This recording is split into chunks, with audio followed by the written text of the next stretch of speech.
Ak ste si toto video zapli, pravdepodobne už viete, aké to je, keď vám v ušiach neúnavne hučí.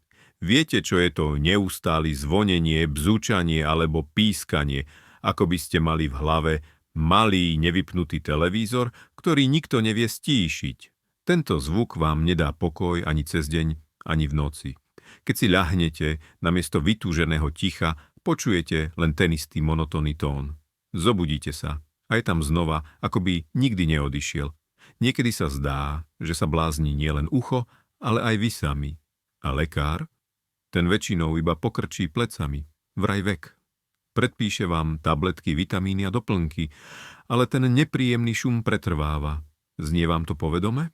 Ak áno, vydržte so mnou až do konca, pretože dnes odhalím, čo sa za týmto zvonením skutočne skrýva a aké jednoduché a bezpečné kroky môžete urobiť už dnes, aby ste si zabezpečili pokojný spánok a ticho. Skôr ako sa pustím do podrobností, dovoľte mi krátku pripomienku. Podľa štatistík sleduje náš kanál bez odberu približne 70% divákov. Pritom práve vďaka vašej podpore môžeme naďalej prinášať úprimný a užitočný obsah o zdraví, bez reklám, bez paniky a bez sľubov zázračných liekov.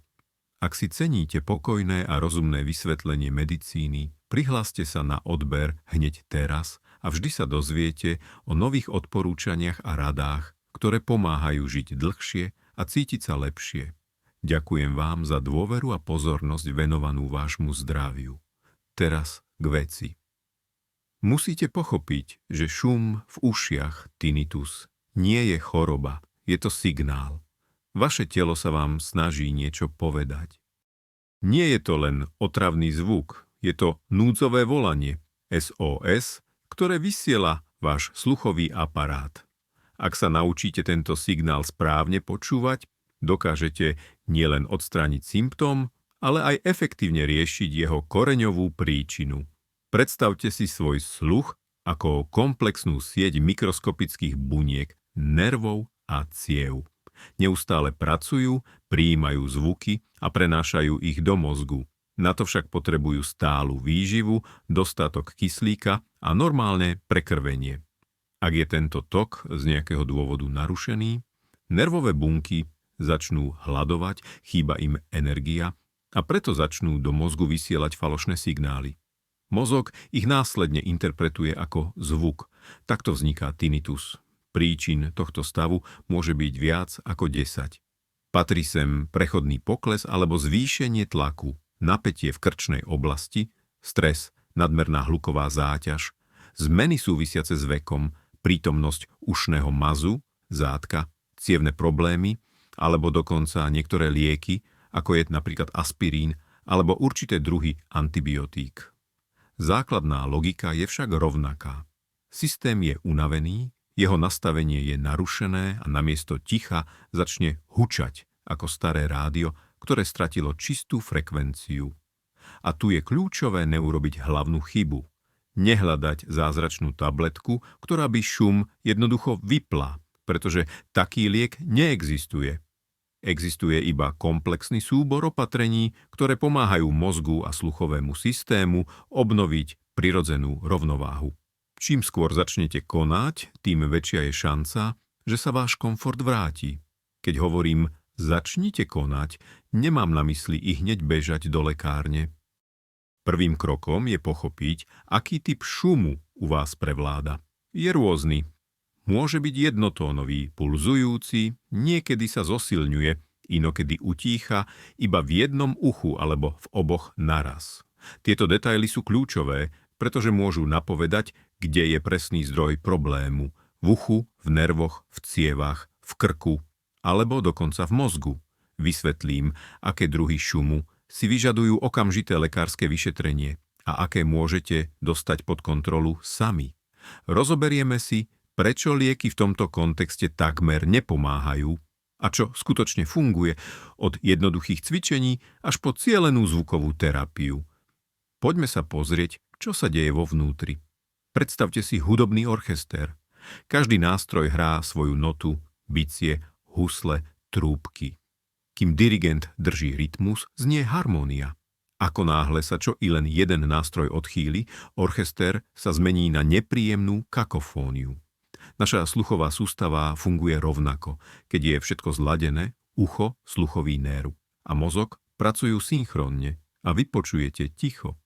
Ak však jeden prvok zlyhá, mozog si začne vymýšľať zvuk, aby zaplnil prázdnotu.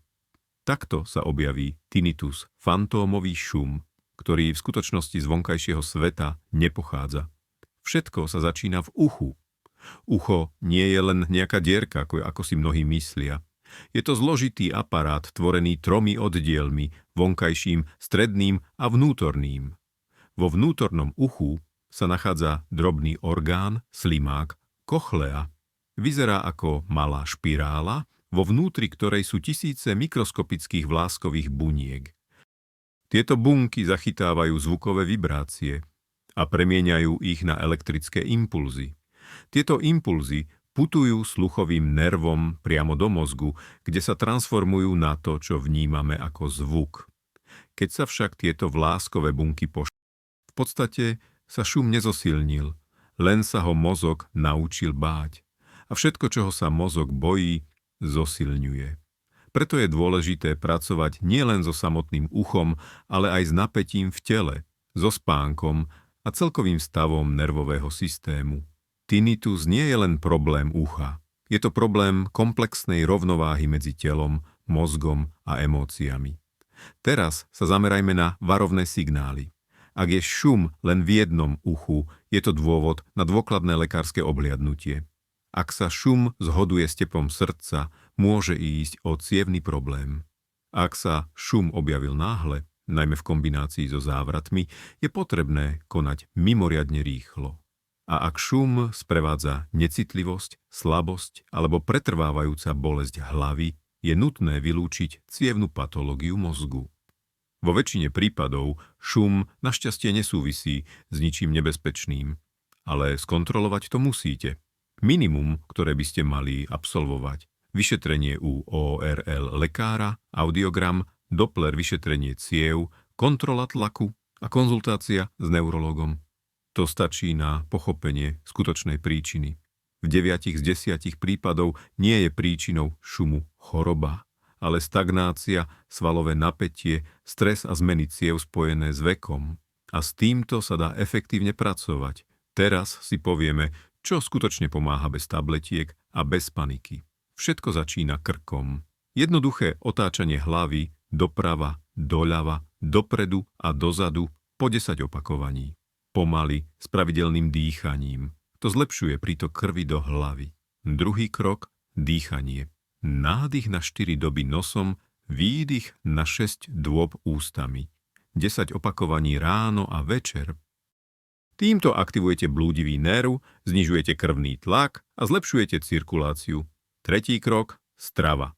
Omega, 3 mastné kyseliny, čučoriedky, červená repa, horčík. Menej soli a cukru. Túžite potichu? Začnite pri tanieri. Štvrtý krok, zvuková terapia. Nie absolútne ticho, ale jemný zvukový podklad. Šum dažďa, vetra, mora.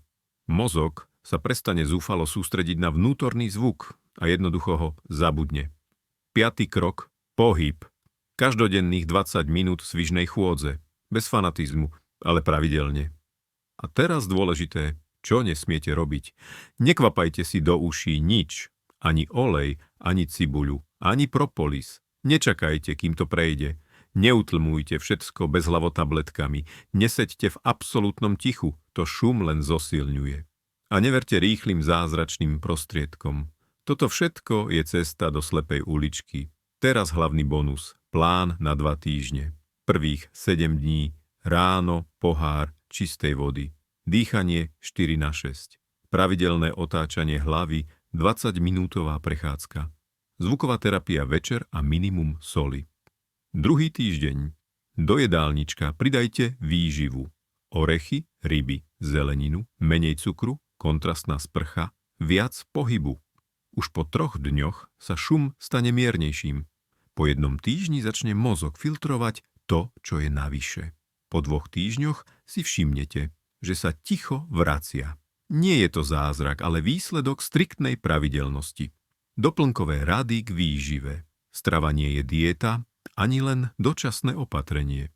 Je to váš každodenný nástroj, ktorý priamo ovplyvňuje zdravie ciev, sluchu a nervového systému. Ak sa šum v ušiach stal stálym spoločníkom, znížte príjem soli. Nadbytok soli zadržiava tekutiny, zvyšuje tlak a zosilňuje cievne krče. Varte bez dodatočného dosoľovania. Namiesto toho používajte citrón, bylinky a koreniny. Už po niekoľkých dňoch si všimnete, že šum je tichší a tlak pokojnejší. Pite čistú vodu, nie čaj a nie kávu. Nedostatok tekutín zahusťuje krv, čo znamená, že živiny sa horšie dostávajú k sluchovému nervu. Horčík a draslík podporujú nervový systém a cievy. Nájdete ich v orechoch, pohánke, banánoch, avokáde, špenáte.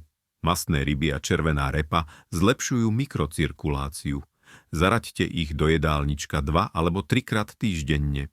Jednoduché cvičenia. Prvé, jemná vlna. Pomalé otáčanie hlavy, ako by ste sa na niečo pozerali. Dýchanie pokojné, pohyby plynulé. Druhé, zdvíhanie ramien. Zdvíhať smerom k ušiam, na chvíľu podržať, úplne uvoľniť a spustiť. Tretie, puls dýchania. Nádych na 4, výdych na 6. Robte tieto cvičenia ráno a večer. Zaberie to iba 10 minút, ale výsledok sa bude postupne hromadiť. Záver. Šum v ušiach nie je rozsudok. Nie je to nevyhnutná súčasť staroby.